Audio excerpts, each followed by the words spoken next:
Assalamualaikum warahmatullahi wabarakatuh. Saya Cikgu Muzaffar, Guru Akademik di Mahat Tabiah Haraki An-Nur, Kuala Ketil, Kedah, Malaysia. Okey, video kali ini adalah untuk subjek matematik tingkatan 2. Okey, matematik tingkatan 2 KSSM. Bab yang pertama iaitu pola dan jujukan. Okey, dalam bab ini ada 3 standard kandungan utama ataupun subtopik utama, iaitu 1.1 pola, 1.2 jujukan dan 1.3 pola dan jujukan. Okey, baik. Cikgu tak nak cerita panjang yang intro tu, cikgu nak pergi kepada maslahat bab ni lah. Maslahat bab ni, okey, konsep pola dan jujukan boleh diaplikasi dalam seni bina, rekaan fashion, sains, ilmu falak, kimia, fizik dan teknologi. Jadi apa-apa yang lebih mendalam berkaitan ni, para pelajar boleh buat kajian sendirilah. Okey, baik. Tanpa melengahkan masa lagi, cikgu nak masuk terus kepada subtopik 1.1 pola. Okey, standard pembelajaran iaitu mengenal dan memerihalkan pola pelbagai set nombor dan objek dalam kehidupan sebenar dan seterusnya membuat rumusan tentang pola. Okey, baik. Sebagai contoh dekat sini, rangsangan minda, tujuan dia mengenal corak, bahan kain batik, langkah. Perhatikan rajah di sebelah yang menunjukkan corak pakaian tradisional masyarakat di Malaysia. Perbincangan, apakah corak yang dapat dilihat? Bagaimanakah susunan corak tersebut? Daripada aktiviti di atas dapat diketahui bahawa corak yang dilihat berbentuk poligon dan berulang. Okey, selesai. Seterusnya, okey, rangsangan minda. Tujuan mengenal pola, bahan, pensel warna, pembaris pensel dan kertas grid. Langkah 1, murid membentuk kumpulan. Okey, 2, buka fail MS003 ni untuk memperoleh kertas grid yang telah disediakan. 3, setiap kumpulan dikehendaki melukis corak seperti yang di bawah dan warnakannya. Yang keempat, kemudian lukiskan pula corak yang keempat, kelima dan keenam, seterusnya warnakannya. Yang kelima, lengkapkan jadual di bawah. Nombor corak 1 hingga 8, bilangan segi 4 yang dihasilkan tu berapa. Yang keenam, bentangkan hasil dapatan anda.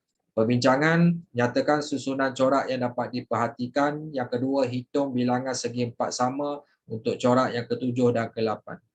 Daripada aktiviti di atas, bilangan segi 4 sama yang dibentuk ialah 1, 4, 7 dan seterusnya. Itu menambah 3 kepada nombor sebelumnya. Penambahan 3 ini dikenali sebagai pola. Jadi kesimpulannya, apa maksud pola ni? Pola ialah aturan atau corak tertentu dalam senarai nombor atau objek.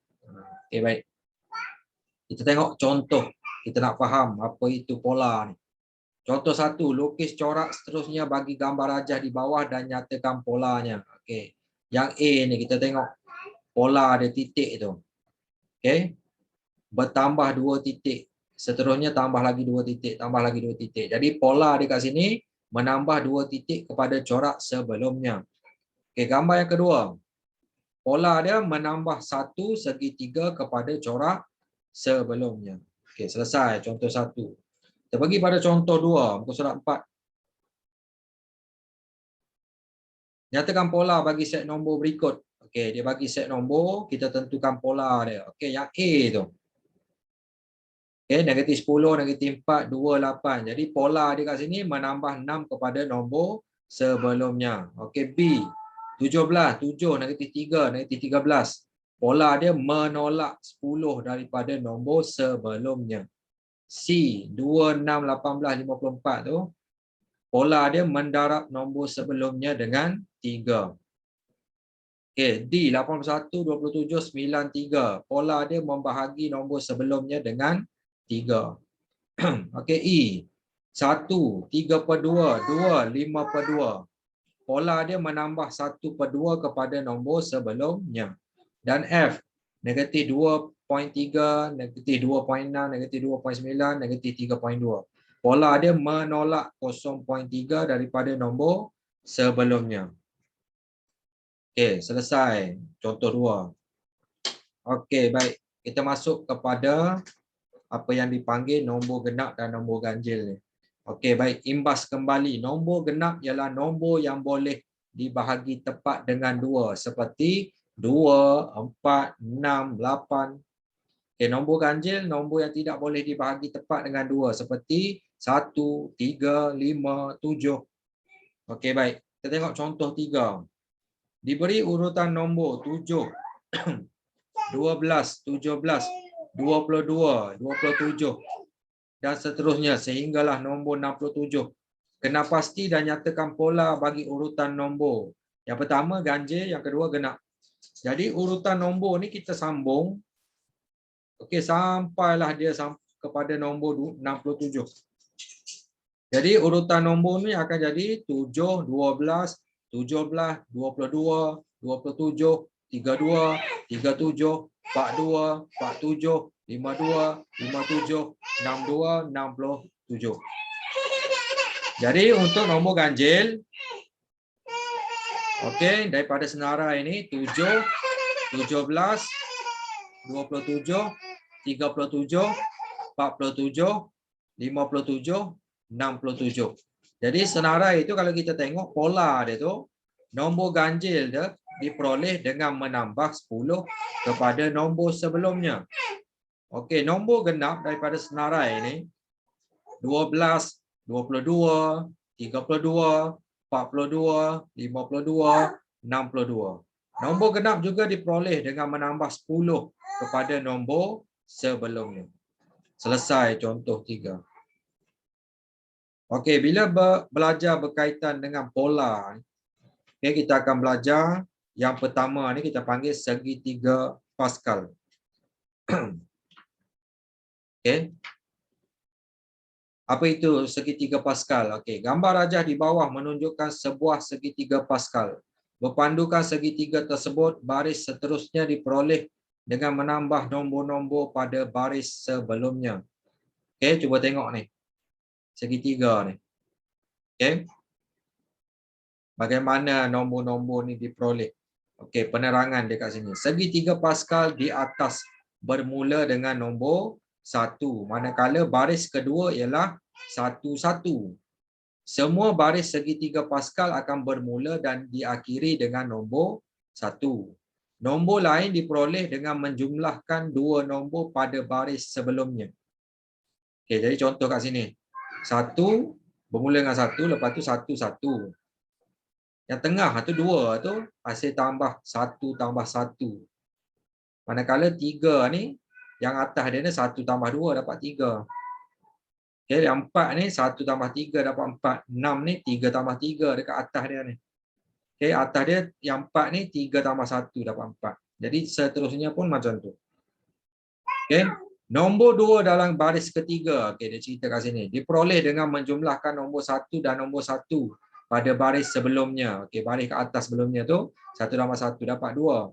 Seterusnya nombor 3 pada baris keempat diperoleh dengan menjumlahkan nombor 1 dan nombor 2 pada baris sebelumnya. Baris sebelumnya tu 1 dengan 2 tu 1 tambah 2 dapat 3. Nombor 6 tu pula di baris kelima diperoleh dengan menjumlahkan nombor 3 dan nombor 3 pada baris sebelum dia tu. Okey, begitulah seterusnya. Jadi kaedah dia tu ada satu, kaedah 1, kaedah 2. Okey. Baik. Urutan 1 2 3 4 pola menambah 1. Okey, kalau urutan 1 3 6 menambah 2 3 4.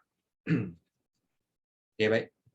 Jadi pola bagi satu urutan nombor merupakan corak yang mempunyai urutan yang tertib. Maksudnya segitiga Pascal ni pun ada dia punya urutan yang tertib dia lah untuk mendapatkan nilai-nilai nombor tersebut. Jadi contohlah 4, lengkapkan segitiga Pascal di bawah seperti yang kita belajar di atas tu. Jadi kita lengkapkan segitiga Pascal ni, okey, dia akan dapat macam ni lah. Okey. Baik. Selesai, cikgu tak cerita panjang lah, kena faham yang tu kenapa dapat 3, kenapa dapat 6, kita dah cerita dah tadi dekat atas. Okey, baik.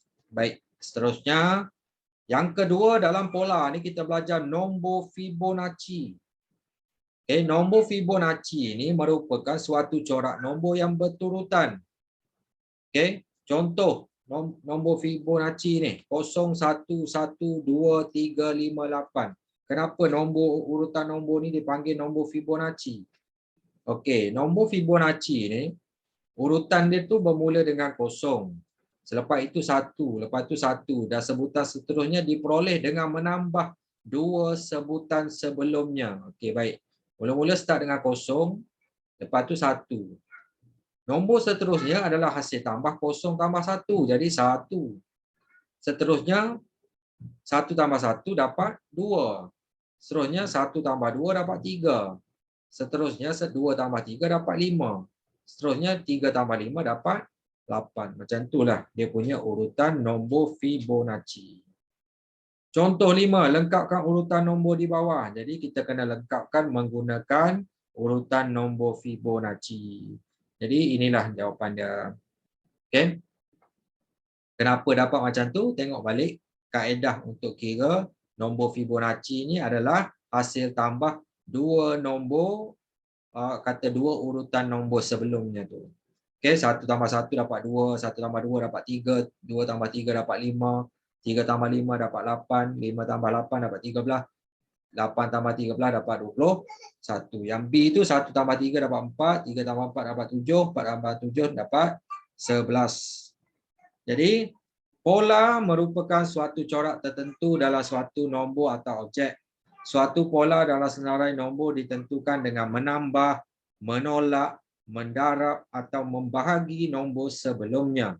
Manakala suatu pola dalam objek pula ditentukan dengan memerhati susunan objek sebelumnya.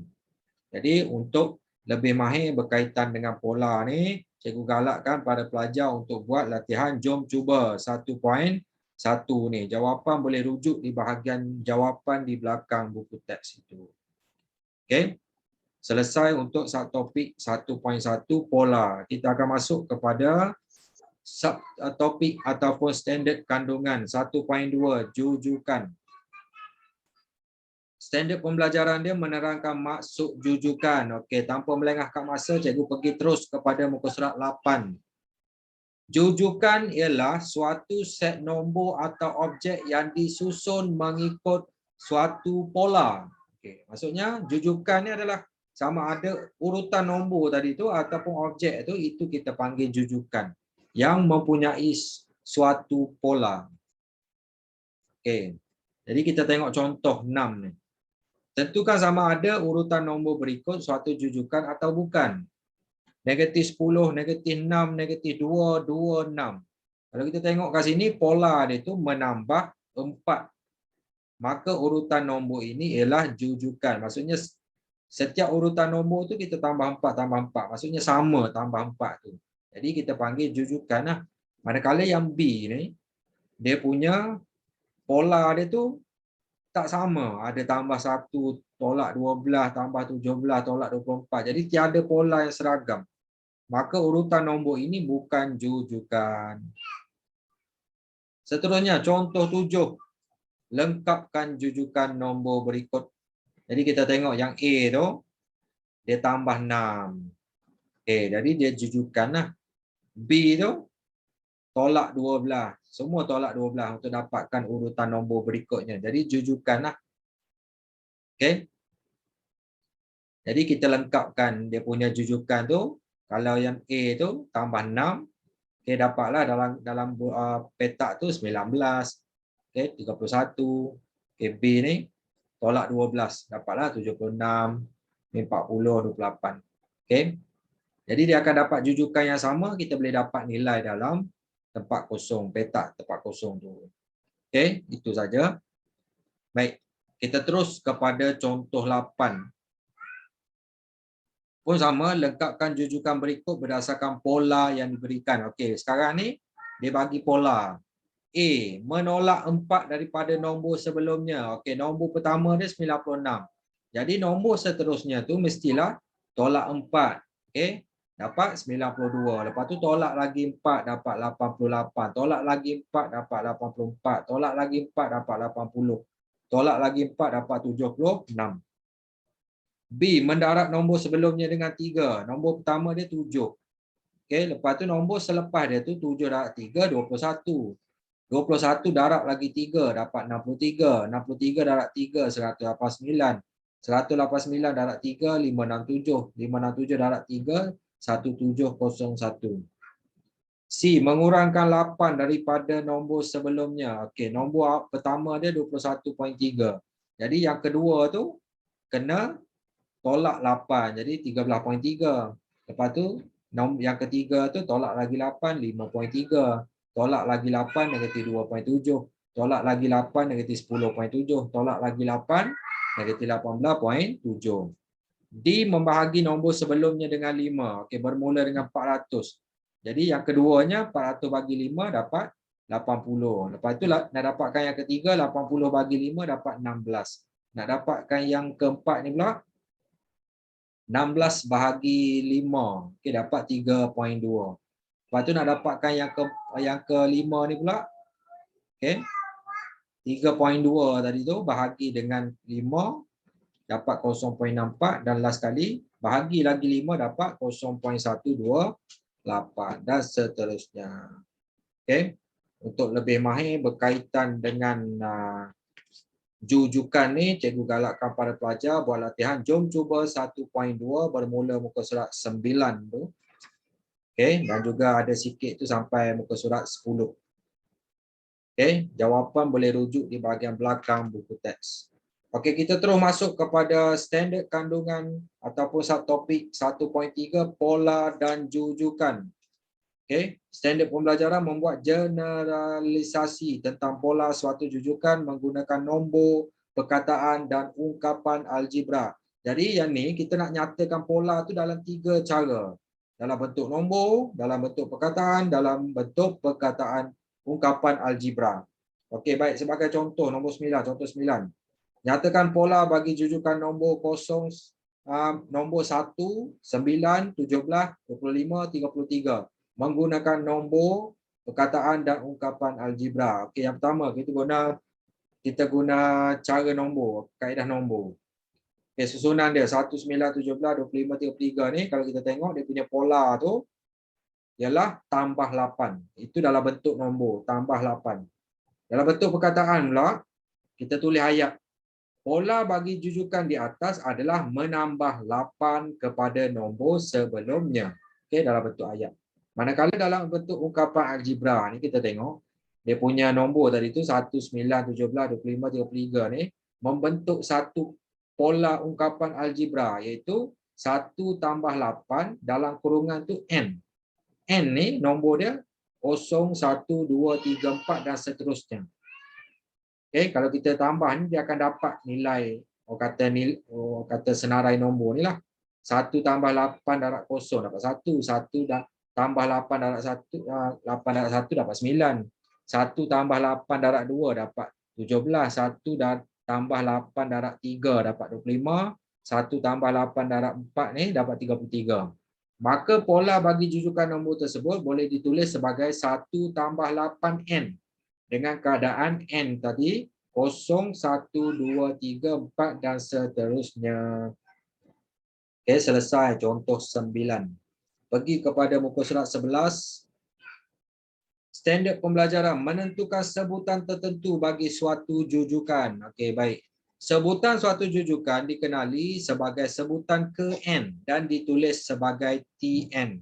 Iaitu T ialah sebutan, manakala n ialah kedudukan sebutan. Okey.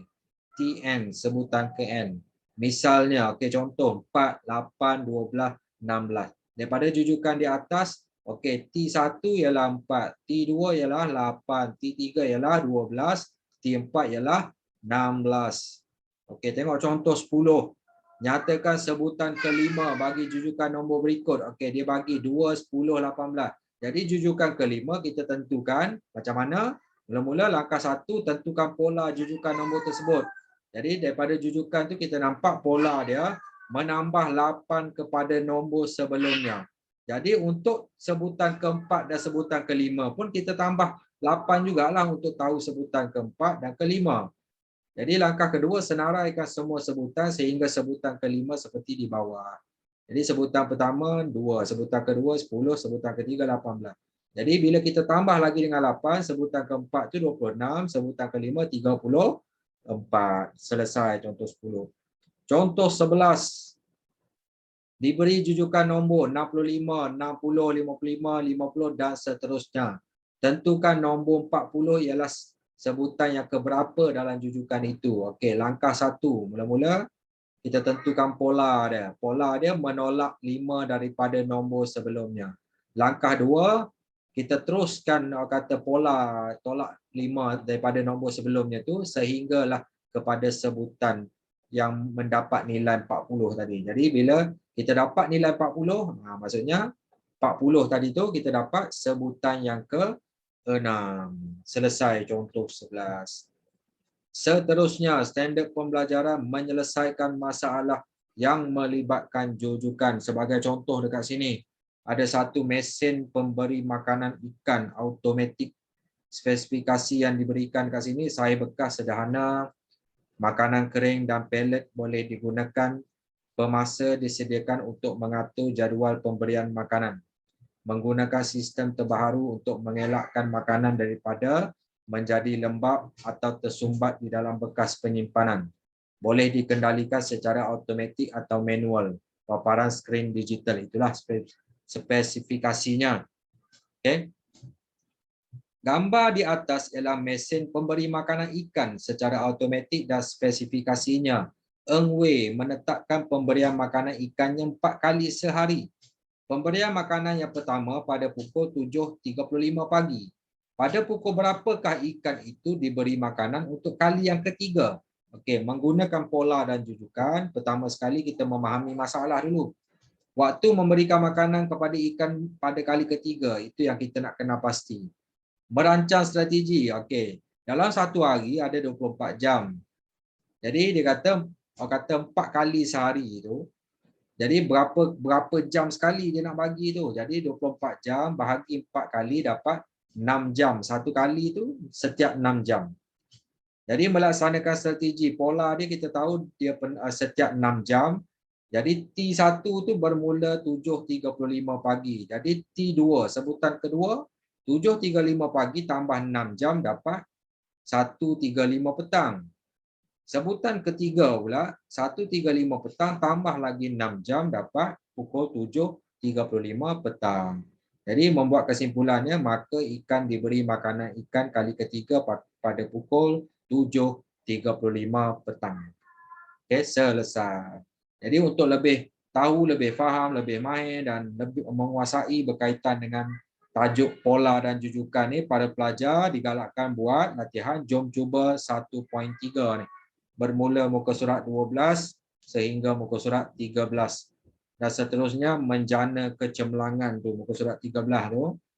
Okey, muka surat 14, muka surat 15. Dia ada berkaitan dengan kata segitiga Pascal ada kat situ kan.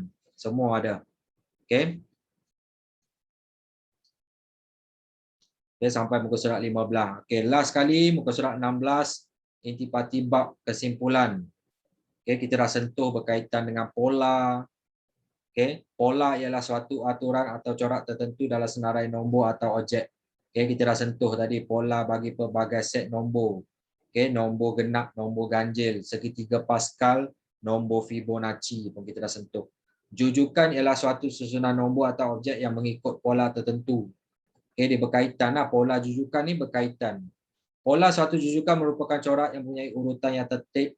Okay, pola suatu jujukan itu kita boleh nyatakan dalam bentuk nombor, dalam bentuk perkataan, dalam bentuk ungkapan algebra. Dan akhir sekali tadi kita sentuh berkaitan dengan sebutan bagi suatu jujukan. Okay, sebutan pertama, 2, 3, 4, kelima dan seterusnya.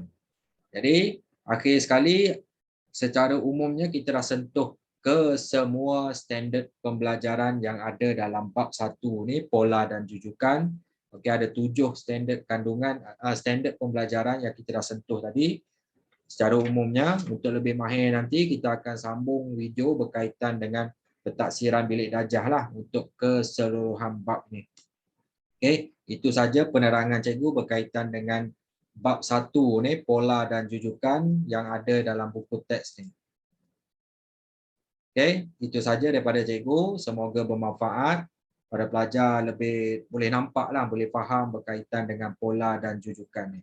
Okey, sekian. Terima kasih. Assalamualaikum warahmatullahi wabarakatuh.